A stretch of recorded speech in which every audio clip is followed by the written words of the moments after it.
आता पाहूया कशी सुरू आहे विधानसभेची तयारी, त्या संदर्भातल्या टॉप 9 बातम्या।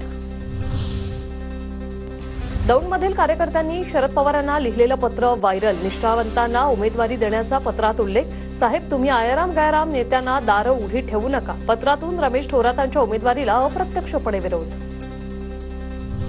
अमित 24 सप्टेंबरला संभाजीनगर दौऱ्यावर। मराठवाड्यातील जागांसंदर्भात रणनीती ठरवणार।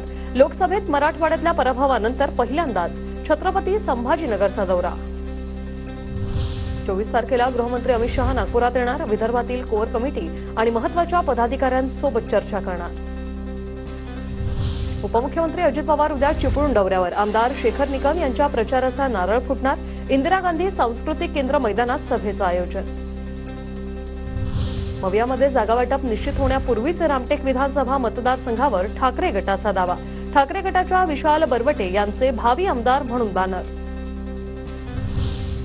पुण्यातील हडपसर मतदारसंघावरून मवियात रस्सीखेच। प्रशांत जगताप यांच्या तयारीचे पोस्टर व्हायरल। तर हडपसरवरील दावा सोडणार नाही, अंधारेंची माहिती। वसंत मोरे खडकवासला विधानसभेतून निवडणूक लढवण्यास इच्छुक। उद्धव ठाकरे आणि संजय राऊतांकडे व्यक्त केली इच्छा। रुपाली चाकणकरांना खडसे नावाचा फोबिया। महिला आयोगाचं अध्यक्षपद ज्या कामासाठी दिलंय ते काम करा। राजकारण करण्यासाठी संपूर्ण आयुष्य, रोहिणी खडसेंची टीका।